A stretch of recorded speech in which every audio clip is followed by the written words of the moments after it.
이제 신학생입니다. 공부를 하고 있는 신학생입니다. 교회 행정이랑 교회 리더십, 교회에서의 그 리더십에 관련된 공부를 하고 있는데요. 이제 현재 들어야 되는 세미나들은 이제 다 들었습니다. 그리고 이제 그 다음 단계가 종합 구술 시험이라는 이제 그 시험을 통과를 해야 되는데요. 하늘 같으신 교수님들 세 분이 제 앞에 앉아 계십니다. 그러면 제가 그 앞에 제가 앉아서 마주 앉아서 그분들이 이렇게 제가 공부한 내용들에 대해서 물어보면은 이제 제가 대답을 해야 됩니다. 그래서 영어로 이제 대답을 당연히 해야 되는 상황이고요. 그래서 참 많이 쉽지는 않은 것 같은데 놀라운 사실은 이제 2주밖에 안 남았습니다. 2주 후에 시험 봅니다. 혹시 기억하시는 분들은 좀 기도해 주시기를 바랍니다. 열심히 해야 되는데 이게 시험 날짜가 가까울수록 이게 잘 공부가 안 돼요. 이게 잘 공부가 안 되고 이게 왜 그런가 했더니 마음이 불안해서 그런 것 같아요. 그래가지고 마음은 엄청 바쁜데 그래서 하나라도 더 보고 하나라도 기억하고 해야 되는데 잘 안 들어옵니다. 그래가지고 뭐 공부도 안 되고 그리고 뭐 더 많이 봐야 될 것 같은데 잡히지도 않고 진전은 없는 것 같고 제 마음과도 솔직히 요즘에 좀 염려하는 마음도 많고요. 좀 불안한 마음도 많고요. 스트레스도 많이 있습니다. 그래서 어느 날인가는 제 이런 좀 연약한 모습들, 이렇게 요동하는 모습들, 좀 저의 마음 가운데 있는 좀 불안한 모습들, 이런 모습들을 제가 좀 보면서 이런 생각이 들더라고요. 여기에서 나의 그 신앙인으로서의 모습은 어디에 있지? 구원받기는 했는데 진짜로 예수님을 믿기는 하는데 그런데 내가 정말 예수님 믿나 그런 생각도 들고 그리고 내가 정말로 내 인생길 가운데 중요한 시험인데 여기서 나는 하나님, 예수님을 어디에다가 두고 있지? 내 마음 가운데 예수님의 자리는 어디에 있지? 이런 생각을 좀 한번 해보게 됐어요. 그런 것 같습니다. 우리가 인생길에서 크고 작은 일들을 만날 때 예수님이 바로 전능하신 하나님이시지 하나님만 신뢰해야지 하는 이 마음이 작아지는 것 같아요.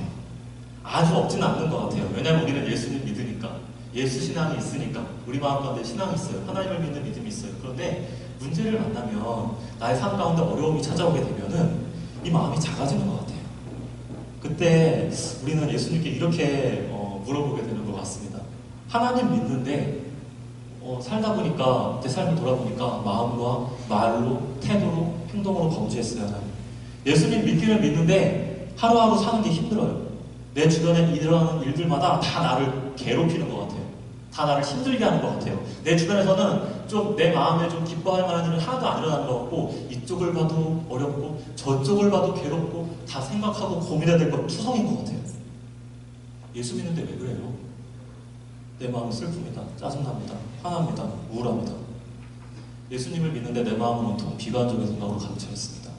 왜 그렇습니까, 예수님? 예수님이 나의 하나님이신데 내 삶은 왜 이렇게 연약함 가운데, 죄 가운데, 어려움 가운데 있습니까?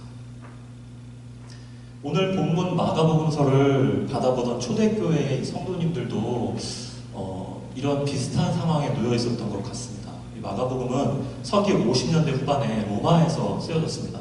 저자는 마가였고요. 이 마가는 바나바의 조카입니다. 바나바의 조카라고 하면 여러분들이 모르시는데 잘 모르실 수 있는데 이 마가가 어떤 사람이냐면은 사도행전에 사도 바울과 그리고 바나바라는 우리 믿음의 선배님들 둘이 전도여행을 떠납니다. 두 번째 전도여행을 떠나는데 그 두 번째 전도여행을 떠날 때 이 마가복음을 저작한 이 마가라는 이분 때문에 크게 싸우게 됩니다. 왜냐하면은 1차 전쟁에 나가게 됐을 1차 전도여행에 나가게 됐을 때 그 전도여행에서 이 마가가 힘들었던지 아니면 어떤 이유가 있었던지 그 전도여행 팀에서 이탈을 한 거예요. 그래서 2차 여행을 준비를 하는데 도중에 이탈한 사람을 우린 받아들일 수 없다라고 바울이 이야기를 하는 겁니다. 그리고 바나바는 아니다, 같이 데리고 데려가야 한다 이렇게 얘기를 하고 그래서 이 부분 때문에 크게 싸웠습니다. 바로 그때 이 싸움의 불씨가 된 그 마가가 바로 오늘 이 마가복음을 저작한 마가라는 것입니다.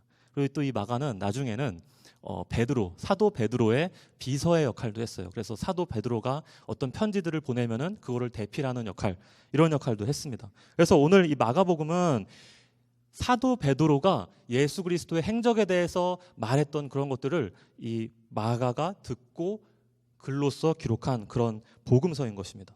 이 책을 받는 수신자는 당시 로마에 있었던 여러 이방인들, 로마인들, 크리스천들이었습니다. 로마 황제의 기독교 박해 때문에 순교하는 사람도 있었을 것이고요. 그리고 배반하는 사람도 있었을 것이고요. 그리고 각종 생활고를 겪는 사람도 있었을 것입니다. 그들의 상황 가운데서, 그리고 오늘 우리가 만나는 여러 가지 문제들, 크고 작은 어려움들, 이 가운데서 오늘 본문 말씀은 이렇게 우리에게 말씀해 주고 있습니다. 메시아로 오신 예수님께서 전능하신 하나님이시라는 것, 메시아로 오신 예수님께서 바로 전능하신 하나님이시라는 것, 바로 이것이, 그리고 이것만이 우리에게 소망과 능력이 된다는 것입니다. 우리가 가지는 유일한 소망, 우리가 가질 수 있는 유일한 능력, 이것이 무엇입니까? 바로 예수 그리스도, 메시아로 오신 예수님께서 우리의 전능하신 하나님이 되신다는 것입니다. 오늘 이 말씀을 나누는 가운데 우리 마음 가운데, 우리 삶 가운데 예수님의 전능하신 하나님 되심, 이것이 충만하게 깨달아지는 그런 은혜가 가득하기를 바랍니다. 먼저 그리스도로 오신 예수님은 바로 하나님이십니다. 예수님께서 그리스도로 오셨는데 이 메시아 그리스도, 이분이 바로 하나님이시라는 겁니다. 인간을 죄와 죽음과 영원 지옥의 형벌로부터 구원하시기 위해서 하나님께서 보내셨어요. 그런데 보내신 사람이 아니라는 것입니다. 사람이 아니라 누구십니까? 하나님의 아들, 즉 하나님이셨다는 것입니다. 오늘 본문 1절의 말씀을 제가 읽겠습니다. 성경을 가지고 계신 분들은 같이 마음속으로 좀 읽어주시기를 바랍니다. 1절 말씀을 제가 보겠습니다. 하나님의 아들 예수 그리스도의 복음의 시작은 이러하다. 아멘. 영어 성경에는 1절 말씀이 문장으로 되어 있지가 않습니다. 구문으로 되어 있어요. 그럼 어떻게 되어 있냐면 예수 그리스도 복음의 시작, 즉 하나님의 아들, 이렇게 되어 있습니다. 그래서 1절이 주는 의미는 이렇습니다. 예수님이 바로 그리스도이신데 그리스도로 오신 예수님은 사실 하나님의 아들이었다라는 뜻입니다. 그리고 바로 이게 마가복음의 전체의 핵심 주제라는 것입니다. 여기서 그리스도라는 말이 나오는데 그리스도는 헬라어입니다. 히브리어로 같은 말이 바로 메시아입니다. 이 말은 기름 부음 받은 사람이라는 뜻이고요. 구원자, 왕, 이런 사람들을 지칭하는 말로 쓰입니다. 그래서 예수님은 바로 하나님께서 보내신 왕이요 구원자가 되시는 것입니다. 그리고 반면에 하나님의 아들이라는 말은 고대에 여러 가지 의미로 잘 쓰였습니다. 이 말이 함축하는 의미가 무엇이냐면 하나님의 아들이라고 불린다는 것은 하나님이라고 불린다는 것을 의미하는 거예요. 그래서 고대 그리스 로마 문화에서도 그랬고요. 고대 근동지방에서도 그랬고, 통치자가 자신을 신격화시키기 위해서 나를 거의 하나님과 신과 동등한 위치로 올려놓기 위해서 썼던 말이 나는 하나님의 아들이다, 신의 아들이다, 이런 말을 썼다는 것입니다. 그래서 실제로 이집트의 왕국에, 옛날 이집트 왕국의 파라오도 자기를 신의 아들이라고 그랬고요. 그리고 로마 제국의 황제도 자기를 신의 아들이라고 했습니다. 그래서 당시에 하나님의 아들이라고 하면은 그것은 하나님이었어요. 하나님의 아들, 즉 하나님이란 뜻입니다. 그래서 하나님의 말씀이 예수님에 대해서 하나님의 아들이라 하실 때 이런 뜻입니다. 예수님은 하나님의 아들, 즉 하나님이십니다. 예수님은 하나님이십니다. 예수님은 주님이십니다. 이런 뜻이라는 겁니다. 오늘 본문 말씀에는 예수님께서 하나님의 아들, 즉 하나님이시라는 것을 증언하는 두 명의 사람이 등장을 합니다. 첫 번째가 침례 요한이고요. 그리고 두 번째가 바로 성부 하나님, 아버지 하나님입니다. 성부 하나님 그리고 침례 요한, 이 두 인물이 예수님께서 하나님이심을 증거를 했습니다. 먼저 침례 요한의 증언을 살펴보겠습니다. 2절 3절 말씀을 제가 읽겠습니다. 예언자 이사야의 글에 기록하기를 보아라, 내가 내 심부름꾼을 너보다 앞서 보낸다. 그가 내 길을 닦을 것이다. 광야에서 외치는 이의 소리가 있다. 너희는 주님의 길을 예비하고 그의 길을 곧게 하여라 한 것과 같이. 아멘. 하나님께서 내 심부름꾼이라고 하시는 사람이 바로 침례 요한입니다. 침례 요한을 예수님 앞서 보내신다고 지금 말씀을 하고 있습니다. 이 침례 요한에게는 예수님의 길을 예비하고 예수님의 길을 곧게 해야 되는 그런 미션이 있었습니다. 근데 이 미션이 몇 가지냐면 두 가지입니다, 여러분. 두 가지 미션을 가지셨습니다. 첫 번째 미션이 뭐냐면 바로 회개의 침례를 전파하는 것이었습니다. 4절 5절 말씀을 제가 또 보겠습니다. 침례자 요한이 광야에 나타나서 죄를 용서받게 하는 회개의 침례를 선포하였다. 그래서 온 유대 지방 사람들과 온 예루살렘 주민들이 그에게로 나아가서 자기들의 죄를 고백하며 요단강에서 그에게 침례를 받았다. 이스라엘 사람들의 마음을 하나님께 돌아오도록 준비시키시고, 이와 동시에 더 이상의 화목제나 아니면 속죄제나 아니면 번제라든가 그런 제사 시스템이 아니라 예수님으로 말미암는 회개의 침례, 예수님으로 말미암는, 예수 그리스도의 십자가로 말미암는 회개, 이것을 미리 준비하는 역할이 침례 요한의 한 가지 역할이었다는 것입니다. 그런가 하면 또 다른 미션이 있습니다. 이것이 중요한데, 이 사람이 바로 예수입니다. 이 사람이 바로 예수 그리스도십니다. 이 사람이 바로 메시아로 오신 예수님입니다. 라고 증거하는 역할이 바로 또 침례 요한의 역할이었습니다. 7절, 8절을 같이 읽겠습니다. 제가 보겠습니다. 그는 이렇게 선포하였다. 나보다 더 능력이 있는 이가 내 뒤에 오십니다. 나는 몸을 굽혀서 그의 신발끈을 풀 자격조차 없습니다. 나는 여러분에게 물로 침례를 주었지만 그는 여러분에게 성령으로 침례를 주실 것입니다. 아멘. 이렇게 침례 요한은 오실 하나님에 대해서 증언할 사명을 가지고 예수님을 항상 전파했다는 것입니다. 침례 요한이 예수님의 하나님 되심을 증거했을 뿐만 아니라 하나님, 하늘에 계신 하나님, 우리 아버지 하나님도 예수님께서 하나님의 아들, 즉 하나님 되심을 증거했습니다. 9절에서 11절까지 말씀을 제가 읽겠습니다. 그 무렵에 예수께서 갈릴리 나사렛으로부터 오셔서 요단강에서 요한에게 침례를 받으셨다. 예수께서 물속에서 막 올라오시는데 하늘이 갈라지고 성령이 비둘기같이 자기에게 내려오는 것을 보셨다. 그리고 하늘로부터 소리가 났다. 너는 내 사랑하는 아들이다. 내가 너를 좋아한다. 아멘. 하나님께서, 예수님께서 바로 하나님의 아들이라는 사실, 즉 하나님이라는 사실을 인정하셨다는 것입니다. 예수님께서 하나님이시라는 사실, 이것에 대해서 침례 요한, 아버지 하나님뿐만 아니라 이 마가복음의 여러 가지 인물들이 이 부분을 또한 증거를 하고 있습니다. 3장 11절 말씀에 보면은 회당에서 귀신 들린 사람을 예수님께서 고치셨습니다. 그때 이 귀신이 하나님의 아들이라고 증거합니다. 5장 7절에서 거라셋 지방에 그 군대 귀신 들린 그 무덤에서 지냈던 그 사람을 예수님께서 고치실 때 그 귀신이 하나님의 아들이라고 증거합니다. 또 9장 7절 말씀을 보면 예수님께서 변화산에서 영광스러운 모습으로 변화되셨을 때 그곳에서 하나님께서, 하늘에 계신 아버지 하나님께서 음성으로 내 사랑하는 하나님의 아들이라고 이게 또 인정을 하십니다. 그리고 13장 32절에서 예수님께서 마지막 때에 일어날 환란에 대해서 가르치실 때 그때 자신을 일컬어서 하나님의 아들이라고 또 말씀을 하십니다. 그리고 마지막으로 15장 39절에 예수를 십자가에 못 박았던 로마의 백부장이 십자가에서 일어난 일을 본 후에 또 이렇게 고백을 합니다. 15장 39절 말씀인데 제가 읽어보겠습니다. 예수를 향하여 섰던 백부장이 그렇게 숨지심을 보고 이르되 이 사람은 진실로 하나님의 아들이었도다 하더라. 이와 같이 그리스도로 오신 예수님께서는 바로 하나님이셨다는 것입니다. 그리고 이 사실이 우리에게 주는 한 가지 교훈이 있습니다. 바로 예수님의 전능하신 하나님이 되심이 바로 이 사실이, 이 진리가 우리에게 소망과 능력이 된다는 것입니다. 우리가 다른 어떤 것 아닌 예수님의 하나님 되심, 예수님은 나의 하나님이십니다, 예수님은 전능하신 하나님이십니다 라는 하나님을 아는 지식, 이 진리가 바로 나에게 소망을 주고 내가 이 어려운 삶을 살아갈 수 있는 능력이 된다는 것입니다. 마가복음 15장 39절 말씀, 백부장의 고백을 제가 다시 한번 읽어보겠습니다. 예수를 향하여 섰던 백부장이 그렇게 숨지심을 보고 이르되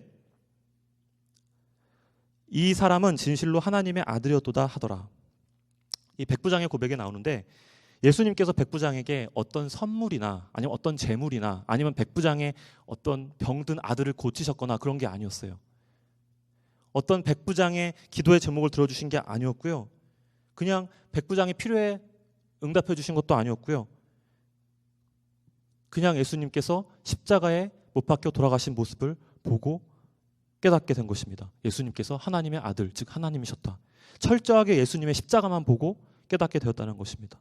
그래서 이 부분이 우리도 마찬가지로 적용이 될 수 있다는 겁니다. 예수님께서 주시는 선물, 기도의 응답, 아니면 예수님께서 우리에게 주시는 평안, 우리에게 주시는 즐거움, 이런 것들이 내게 소망을 주고 내가 살아갈 힘을 주는 것이 아니라는 것입니다.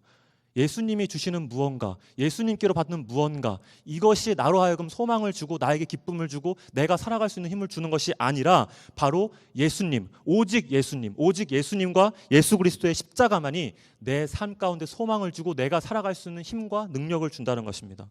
내가 어떠한 문제가 있든 간에 그 문제를 예수님께서 해결해 주시든 예수님께서 해결해 주시지 않든 간에 상관없이 예수님은 하나님이십니다. 이 사실을 믿으십니까? 우리는 예수님이 내 문제를 해결해 주기 때문에 예수님을 믿지 않습니다. 예수님께서 하나님이시기 때문에 예수님을 믿습니다. 여기서 다시 우리 처음 상황으로 돌아오겠습니다. 우리가 앞서서 설교의 처음에 나눴던 상황이 무엇입니까?